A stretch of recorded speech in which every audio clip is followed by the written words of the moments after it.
तो दोस्तों, आज मैं आप लोगों के समक्ष इलेक्ट्रॉनिक मीडिया के संबंध में मेरी अपनी एक स्वरचित कविता है, उसी को आपके समक्ष प्रस्तुत करने जा रहा हूँ। तो आइए देखते हैं मेरी कविता क्या है। ये है मेरी कविता का शीर्षक है न्यूज़ एंकर। News anchor. दोस्तों, आज संचार क्रांति का दौर है। लोगों में जागरूकता बढ़ी है। लोग साक्षर और शिक्षित भी हो गए हैं। हर व्यक्ति देश, दुनिया और आसपास में जो घटनाएं घट रही हैं उसके प्रति बड़ा सजग रहता है और उसकी लोगों की जानने की उत्सुकता बढ़ गई है। इस संबंध में लोगों को जागरूक करने के लिए इलेक्ट्रॉनिक और प्रिंट मीडिया की बड़ी महत्वपूर्ण भूमिका है।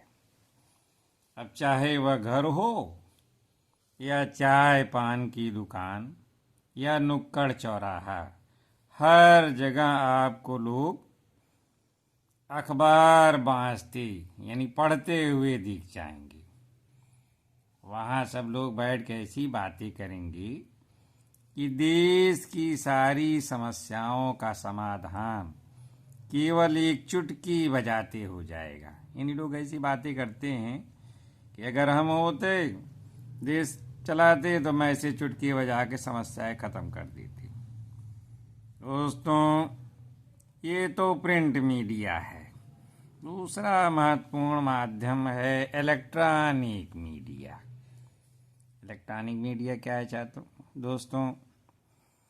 आजकल इलेक्ट्रॉनिक मीडिया का एक स्वरूप है टीवी। मोबाइल भी इलेक्ट्रॉनिक ही है। तो ये आजकल टीवी पर ही प्राइवेट चैनलों की बाढ़ सी आ गई है।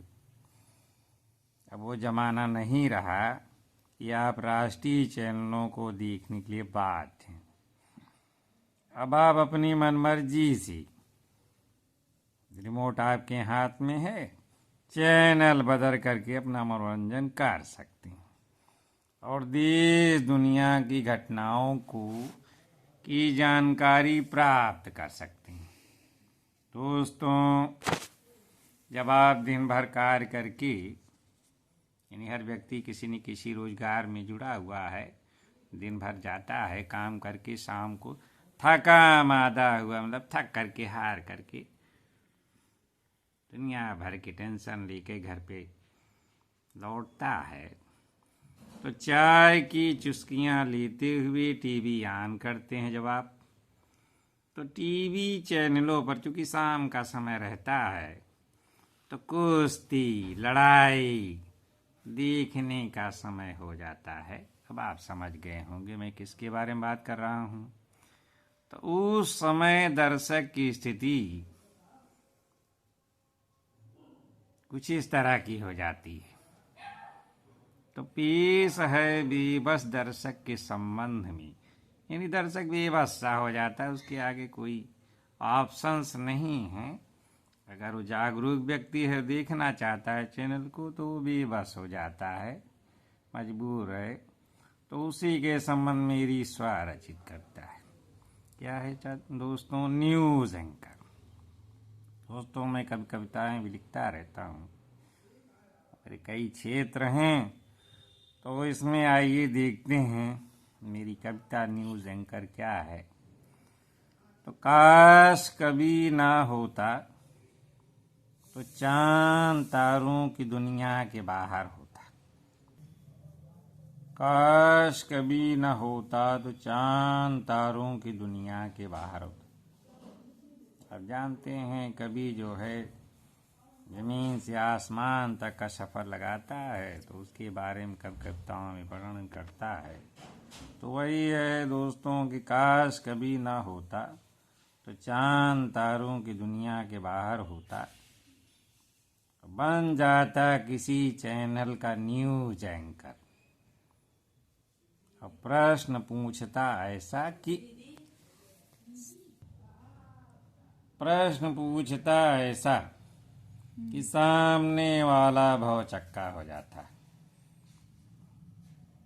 और स्टाइल से हाथ फेरता अपने बालों पर कि सामने वाला मुझे देखता ही रह जाता। स्टाइल से हाथ फेरता अपने बालों पर कि सामने वाला मुझे देखता रह जाता। और दर्शक यानी हमारे जैसे जो दर्शक हैं, दर्शक मेरी इस अदा से परेशान हो जाते।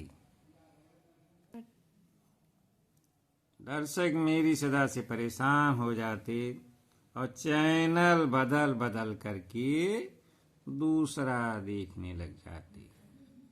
तो दोस्तों, ये मेरी कविता जो लाइव चैनलों पे आता है शाम को, जो आप मनोरंजन के लिए बैठते हैं, मूड फ्रेश करने के लिए, तो मूड फ्रेश होता है कि नहीं होता है ये लोगों पर निर्भर करता है। जो मैं महसूस करता हूँ उसी को कविता के रूप में आप लोगों की समझ रखा हूँ। आप आशा है कि आप लोगों को पसंद आएगा।